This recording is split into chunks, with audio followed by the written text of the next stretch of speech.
So we finally got a new trailer for the Crown Tundra DLC, and we also get a release date for the Crown Tundra, which it turns out is going to come out next month on the 22nd. So within the trailer, we finally get to see more areas of the Crown Tundra, specifically the building that was showcased in the previous teaser trailers, which could possibly be the area where you get to catch the Pokemon known as Calyrex. And we also get to see more old Pokemon that are going to be obtainable in this expansion pass, such as Nidoking and Dragonite. And we finally get to see what Galarian Slowking looks like. And from the looks of its design and typing, it could be based off of a magician, considering the fact that the shelter on its head looks like a magician's hat, and it looks like it could be wearing a magician's cape, not to mention it's called the Hexpert Pokemon. Not to mention when they're using moves, they're often seen chanting mysterious spells. Plus, this time, in comparison to regular Slowking, where only the Slowpoke gets the intelligence boost when bitten in the head with a Shelter, this time not just the Galarian Slowpoke gets the intelligence boost, but the Shelter on the head gets the intelligence boost, as well as psychic powers, which could mean that Galarian Slowking is more powerful than regular Slowking. Now in this trailer, we also get to see more of the minigame known as Dynamax Adventures, where you and 3 other players get to go fight waves of Dynamax Pokemon. And when you get to the end of the den, you get to fight various different legendary Pokemon. Now they also showed a new feature that's available after you complete the Crown Tundra, which is called the Galarian Star Tournament, where you get to face off against the various different characters such as the gym leaders and champions that were in the main story, as well as the characters that were in the Isle of Armor, and hopefully whatever characters that were added in the Crown Tundra are also available here. My only complaint with this is that they didn't have any characters that were in the previous games, such as Red,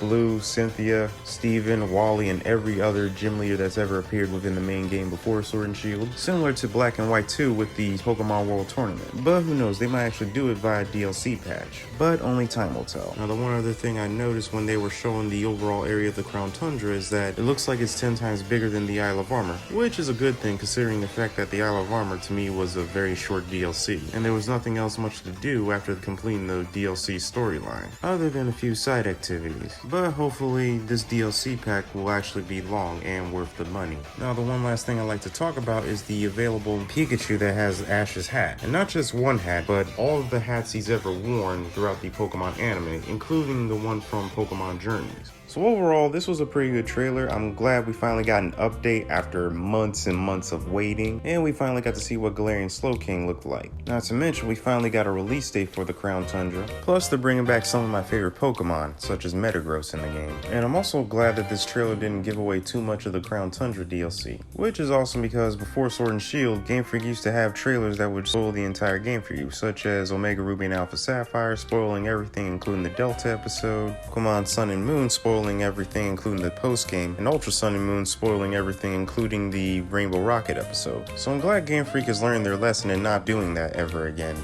Granted, it doesn't help that we have certain YouTubers that put out leaks that spoil the game, as well as people who data mine the game spoiling what Pokemon are going to be available within the game and how large the map is. But hey, it is what it is.